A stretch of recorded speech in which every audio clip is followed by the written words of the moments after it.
Excelente. Bueno, ahora nos metemos con economía. Tenemos en línea a Javier Milei, economista. Hola Javier, muy buen día. Nico Yacoy y equipo acá en la mañana de FM Concepto. Buen día, Nico, querido, un gusto hablar contigo nuevamente. Tanto que no charlamos, así que... Por eso, hace mucho, un montón que no hablamos. Y que no nos cruzamos. Bueno, te venís para acá ahora cuando nos dejen o te dejen salir, ¿viste cómo es esto? Te venís a visitarnos. Cuando nos suelten de la jaulita. Así es, así es. Bueno, contanos qué te parece esto de la jaulita, que un poco lo sabemos, pero es muy interesante escucharte.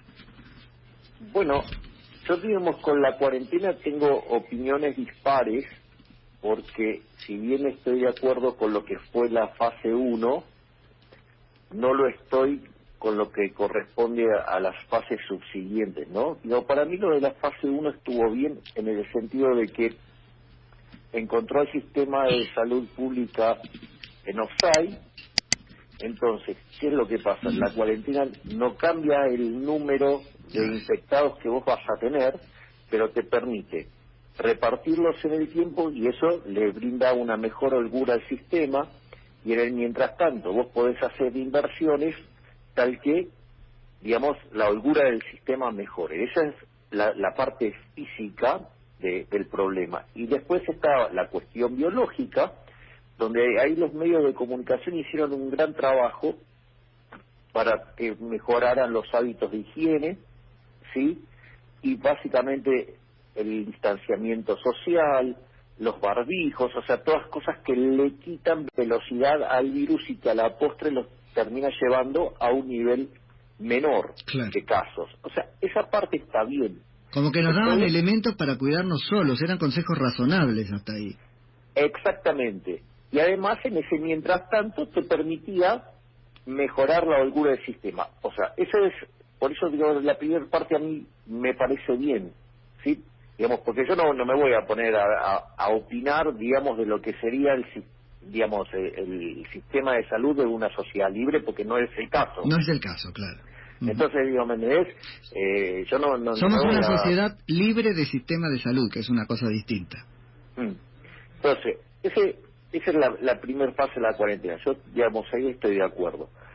Lo que sí, vos también tenías más información al momento que se determinó la cuarentena en Argentina. Entonces, vos ya también sabías que esto impacta de una manera mucho más complicada sobre determinados tramos de la población. Ejemplo, los adultos mayores, las personas que traían algún problema respiratorio o enfermedades vinculadas a eso. Entonces vos ya conocías cuáles eran los grupos de riesgo. Por lo tanto, lo que vos tendrías que hacer es aislar a los grupos de riesgo y a partir de ahí al resto lo tenés que mandar a trabajar. ¿Por qué? Porque el problema es el siguiente: si a vos se te cae la economía, entonces el problema de salud se vuelve un problema de segundo orden, porque generas un problema económico tan grande que el remedio termina siendo peor que la enfermedad. De hecho, para que te des una idea, hoy en el mundo todavía no se llegó en el mundo a un total de muertos por coronavirus de 300.000 personas.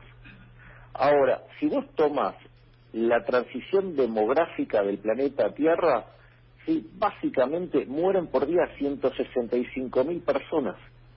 Es decir, que todavía el coronavirus no mató a las personas que mueren en el planeta Tierra en 2 días. ¿Ok? Claro. Entonces, ¿me comprendés? De hecho, tardó el coronavirus 100 días para alcanzar la cantidad de personas que mueren en un día. Entonces tenés un problema de orden de magnitud. Y voy a decir algo todavía que es mucho más grave. El modelo de cuarentena elegido hizo que la población del planeta Tierra, en condiciones de pobreza extrema, saltara del 5% al 15%. Ese salto implica que va a morir gente de hambre, y eso está cuantificado. En lugar de, digamos, vas a tener 300.000 personas por día que van a morir durante 90 días. Es decir, que el modelo de cuarentena que estuvo aplicando el mundo, a instancia de los infectólogos, mató a 27 millones de personas de hambre. lo cual es Javi, directamente un genocidio. Eso está modelizado, es un número real. Está bueno insistir sobre eso, porque si no, invisibilizamos esas muertes, ¿no es cierto? Pero claro, es decir, yo creo que hay dos cuestiones que yo no sé si no se las hace, digamos, por ignorancia o por malintención. Aunque también, digamos, es interesante porque cuando uno propone estos números, uno es agredido o directamente excluido de las pantallas, Sí, ¿no? sí, claro. Es decir, aquellos que cuestionan los números, bueno, digo, no, aparecen periodistas llamando a la censura de quienes describimos los números. Sí, o sea, sí, es una sí. cosa... De locos. Porque, ¿cómo? De locos, es una cosa de locos. Claro, y sin embargo tienen pantalla personas, digamos, que dicen cosas absolutamente disparatadas. A ver, te doy un ejemplo. El doctor Capulla. Doctor Capulla le dicen, estaba hablando sobre esto y dice, primero habló de la peste española, que ocurrió en 1918-1919. Dijo, bueno, la peste española mató entre 3 y 6% de la población mundial. Lo primero es que si vos, esto es un dato de hace 100 años, vos conocés el dato. El dato son que murieron 39 millones de personas, ¿sí? Eso representaba el 2% de la población. Y él te estaba diciendo que, digamos, te da un margen, o sea, lo cual es un disparate, ¿no? Que murieron entre 60 y 120 millones de personas. Claro, no. Sí, ¿Me comprendés? Sí, o sea, y reforzaba el 6. O sea, con lo cual estaba diciendo un número que era 3 veces más grande que el real. Primer punto. Segundo punto. Decía que esto era mucho peor que la peste española. Vos sabés que para replicar el número de la peste española, vos tendrías que, para lo que es la cantidad de personas que hoy viven en el planeta Tierra, el equivalente son 150 millones de seres humanos. Sí, no es ni en comparación, ni comparación. Claro, es un disparate, es como que estuviéramos hablando, por decirte algo, de ponerle 300, casi 400.000 personas por día. Sí. ¿Me entendés que pero yo creo que tiene que ver con que los infectólogos cometen dos errores. Uno que es el tema de extender un análisis de equilibrio parcial al equilibrio general, que es inválido, y eso es muy típico de los médicos, y lo que es la cuestión cuantitativa. O sea, tienen graves problemas en lo cuantitativo. O sea, claro. Entonces, por ejemplo, voy por el primer punto, ¿no? El del equilibrio parcial. Suponete, Nico, que vos vas al médico, ¿no? Entonces el médico te dice, bueno, mira, Nico, vos lo que tenés que tener es esto, entonces necesitas 30 días de reposo. Y vos lo mirás y decís, che, mirá, es muy difícil que en el trabajo me acepten 30 días de reposo, que esto, que el otro. Pero quizás tenés un trabajo en blanco, digamos, todo bien, y como vos sos un gran trabajador, te lo permiten, y entonces vos podés tomarte un mes. Ahora, ¿qué pasa con el que está en el mercado informal? Entonces, ¿qué hace? Le pide plata a un amigo, le pide plata, digamos, a la familia, le pide plata a todo el mundo y sobrelleva ese mes. Digo, fíjate que ya estamos haciendo un conjunto de supuestos muy heroicos para que vos puedas cumplir con la prescripción que te da el médico. Una persona. Bien, ahí está el punto. Ahora, ¿qué pasa?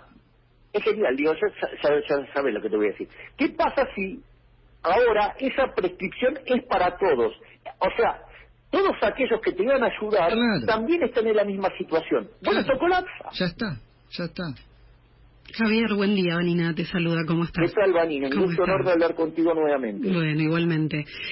Javier, te quiero preguntar sobre los dichos del ministro de Economía, Martín Guzmán, que atribuyó la fuerte escalada del dólar de los últimos días a la inestabilidad macroeconómica como consecuencia de la negociación con los bonistas. Yo te quiero preguntar, porque vos sos un gran analítico de todo esto, ¿hubo alguna vez estabilidad? tuvimos en estos últimos 10 años, si querés, indistintamente de los gobiernos, pero digo, tuvimos estabilidad macroeconómica, porque el dólar siempre subió. Mira, desde la creación del Banco Central, la Argentina nunca más tuvo estabilidad monetaria. Pensá que antes de que existiera el Banco Central, la tasa de inflación promedio de Argentina desde 1860 en adelante fue del 0,9% anual. El Banco Central, cuando fue creado en los primeros 10 años, le hizo saltar a 6, o sea, es un número grande.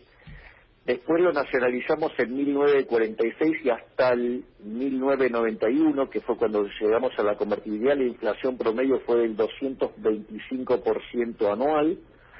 Después vino el periodo de la convertibilidad, que es el único periodo de estabilidad monetaria en Argentina durante 10 años, ¿sí?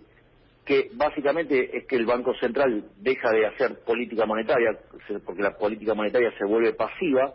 Ahí pensar que tuvimos en todos esos 10 años 9% de inflación promedio, pero se concentró todo en el primer año y medio, porque a partir de 1993 Argentina fue el país con menos inflación del mundo.